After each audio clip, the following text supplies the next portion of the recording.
Friends, ઉપવાસ special આજે રજવાડી મોરૈયાની ખીચડી બનાવી છે.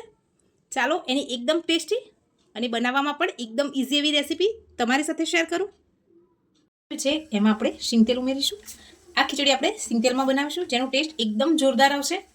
તેલ ગરમ થાય એટલે એક ચપટી જેટલું જીરું ઉમેરીશું. ગરમ થઈ જાય, જીરું ફૂટી જાય પછી આપણે મીઠા લીમડાના પાન ઉમેરીશું. રજવાડી ખીચડી છે એટલે આપણે એમાં કાજુનો ઉપયોગ કરીશું. 4 થી 5 કાજુને મેં આ રીતે ફાળામાં કટ કરી લીધેલા છે.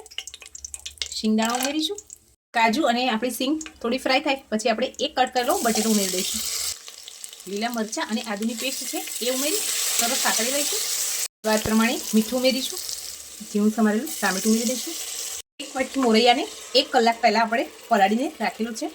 ઘણા લોકો આને સામા ચાવલ પણ કહે છે કે ઉપવાસના ચાવલ પણ કહે છે. બધું મિક્સ કરી લઈએ. હવે આપણે એમાં બેઝિક મસાલા 1 ચમચી જીરું પાવડર, 1 ચમચી જેટલું લાલ મરચું પાવડર અને થોડી એવી હળદર ઉમેરીશું. આમાં તમે જે મસાલા ના ખાતા હોય એ સ્કીપ કરી દેવાના છે. હવે બધું સરસ મિક્સ કરી દઈશું. આપણે આ ખીચડી એકદમ ઢીલી બનાવવાના છીએ તે જેટલો મોરૈયો છે એનાથી 3 ગણું પાણી ઉમેરીશું. ઉપરથી લીલા ધાણાને કટ કરી દઈએ, ઉમેરી દઈએ.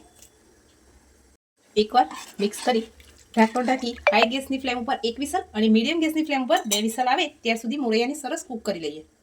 આપણી મોરૈયાની ખીચડી બનીને તૈયાર થઈ ગઈ છે. હવે આપણે ઉપરથી ઘી ઉમેરીશું. તમને આ રેસીપી ગમી હોય તો લાઇક, શેર અને સબસ્ક્રાઈબ કરવાનું ભૂલતા નહીં. Thank you.